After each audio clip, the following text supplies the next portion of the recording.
Good evening po. Nasa Exodus chapter 5 na po tayo at ibabasa ko po si Boyet. Ang kanya pong babasahin ay verses 1 to 5. Sabi po rito, pagkatapos pumunta sina Moises sa Taaron sa Paraon at sinabi ito. Ito ang sinabi ng Panginoon, ang Diyos ng Israel, payagan mong umalis ang mga mamayan ko para makapagdaos sila ng pista sa ilang para sa akin. Verse 2, sinabi ng Paraon, sino ba ang Panginoon mo? Sino ba ang Panginoon para makinig ako sa kanya at payagan umalis ang mga Israelita? Hindi ko kilala ang Panginoon at hindi ko paalisin ang mga Israelita. Verse 3, sumagot sina Moises at Aaron. Nagpakita sa amin ng Diyos ng mga Israel. Kaya kung maaari payagan mo kaming umalis ng 3 araw papunta sa ilang para makapaghanda kami sa Panginoon naming Diyos. Dahil kung hindi papatayin niya kami sa pamamagitan ng sakit o digmaan. Verse 4, pero sinabi ng hari ng Ehipto, bakit ninyo patitigilin sa pagtatrabaho ang mga tao? Bumalik na kayo sa trabaho. Tingnan ninyo kung paano kadami ang mga taong patitigilin ninyo sa pagtatrabaho. Purihin ang Diyos sa pagkabasa ng kanyang salita. Amen. Amen. Amen. Magandang umaga po. Share ko po ngayon ay Exodus chapter 5 verse 6 to 8. At ang araw ring yaon ay nagutos si Paraon sa mga tagapag-atag sa bayan at sa kanilang mga puno na sinasabi, huwag na ninyong bibigyan ang bayan ng dayami sa paggawa ng laryo. At gaya ng dati, sila ang pumaroon at magtipon ng dayami sa ganang kanilang sarili. At ang biglang mga laryo na kanilang ginagawang dati ay siya ring ninyong inaatang sa kanila. Wala kayong babawasin, sapagkat sila ay mga pagayungayon. Kaya't sila'y dumadaing na nagsasabi, bayan mo kaming yumaon at maghain sa aming Diyos. Amen. Magandang gabi po sa ating lahat. Ang akin pong isishare ngayon ay nasa Exodus chapter 5 verse 9 hanggang 11.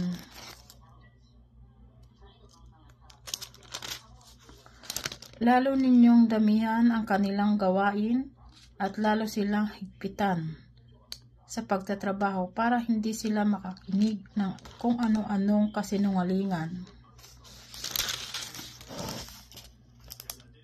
Pagkasabi nito ng Paraon, lumakad ang mga tagapangasiwang Ehipsyo at ang mga kapatas. Sinabi nila sa mga ito, ipinapasabig ng Paraon na hindi na kayo bibigyan ng dayami. Kayo na ang bahalang manguha ng kailangan ninyo. Kung saan mayroon ang isang gagawin ninyo araw-araw ay sindami rin ng dati. Amen.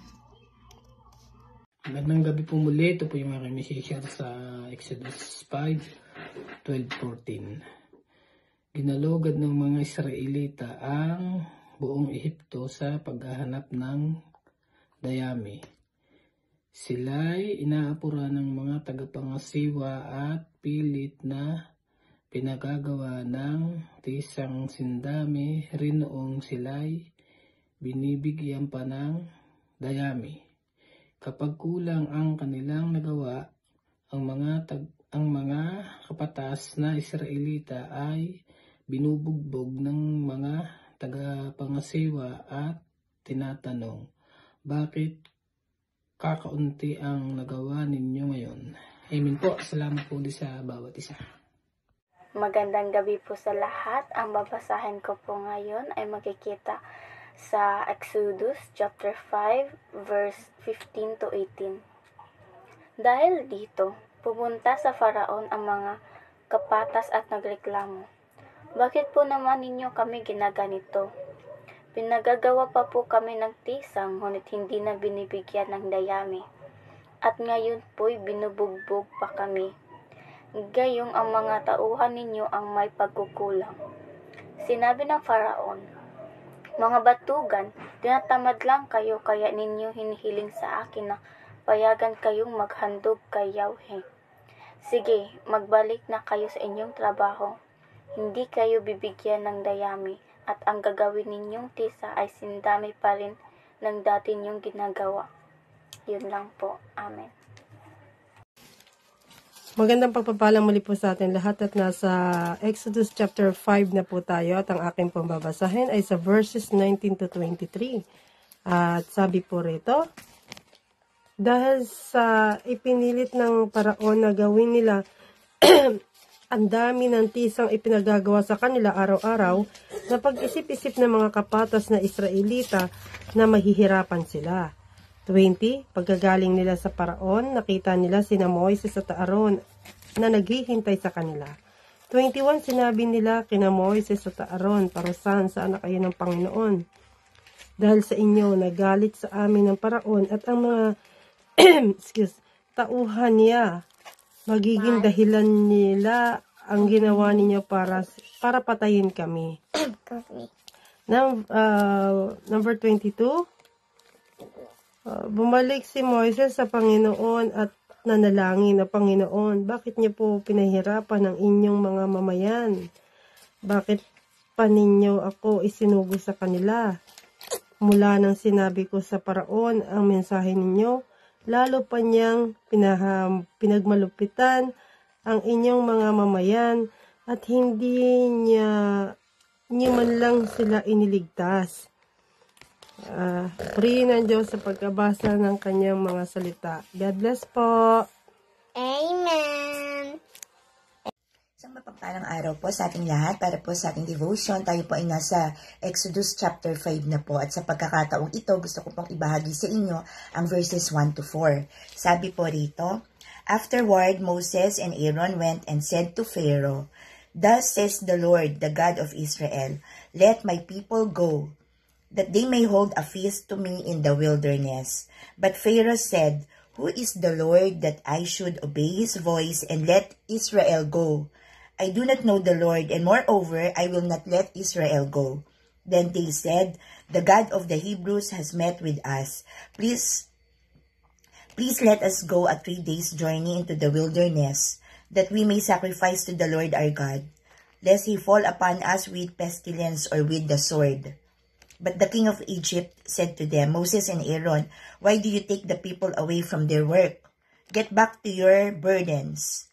Amen. Purihin ng Panginoon sa pagkabasa po ng kanyang salita. So dito po pinakita na sumunod na po si Moses na kinausap na nila yung Paraon. Isang mapagpalang gabi po sa ating lahat. Ang ibabahagi ko po ngayon ay makikita sa Exodus chapter 5 verses 5 to 8. Ito po ang nakasaad. "Then Pharaoh said, 'Look, the people of the land are numerous, and you are stopping them from working.' That same day, Pharaoh gave his order to the slave drivers and overseers in charge of the people. 'You are no longer to supply the people with straw for making bricks. Let them go and gather their own straw, but require them to make the same number of bricks as before. Don't reduce the quota, they're lazy. That is why they're crying out, let us go and sacrifice to our God.'" Yun lang po. Maraming salamat. Purihin ang Panginoon. God bless. Magandang gabi po sa lahat. Ang babasahin po namin ni Hunami ay makikita sa Exodus 5 verse 9 to 11. "Make the work harder for the people so that they keep working and pay no attention to lies." Then the slave drivers and the overseers went out and said to the people, "This is what Pharaoh say, I will not give you any more straw. Go and get your own straw whenever you can find it, but your work will not be reduced at all." Yun lang po, parihin ng Diyos. Magandang umaga po sa inyo lahat. Ang isi-share ko po ngayon, Exodus chapter 5 verse 12 to 14. So the people were scattered abroad throughout all the land of Egypt to gather stubble instead of straw. And the taxmaster hasted them, saying, fulfill your work, your daily tax, as when there was straw. And the officer of the children of Israel, which Pharaoh, taxmaster, had set over them, were beaten and demanded, wherefore have ye not fulfilled your tax in making bread both yesterday and today, as herefore? Amen. Exodus chapter 5 verse 15 to 17. Then the Israelite poor men went and applied to Pharaoh, why have you treated your servants this way? Your servants are given no trial, yet we are told, make bricks. Your servants are being beaten, but the fault is with your own people. Pharaoh said, right, that's what you are, right. That is why you keep saying, let us go and sacrifice to the Lord. Amen. Ngayon babasahin ko po Exodus chapter 5, verse 18 to 20. Now get to work. You will not be given any straw, yet you must produce your poor quota of bricks. The Israelite poor men realized they were in trouble when they were told, you are not to reduce the number of bricks required of you for each day. When they left Pharaoh, they found Moses and Aaron waiting to meet them. Amen. Mapagpalang gabi po sa inyong lahat. Ang ibabahagi ko pong verse sa gabing ito ay sa Exodus chapter 5 verses 21 to 23 na sinasabi, they said to them, may the Lord look upon you and judge you, for you have made us odious in Pharaoh's sight and in the sights of his servants, to put a sword in their hand to kill us. 22. Then Moses returned to the Lord and said, O Lord, why have you brought harm to this people? Why did you ever send me? 23. Ever since I came to Pharaoh to speak in your name, he has done harm to this people, and you have not delivered your people at all. Amen. Purihin po natin ang ating Panginoon. Magandang gabi po, and God bless everyone.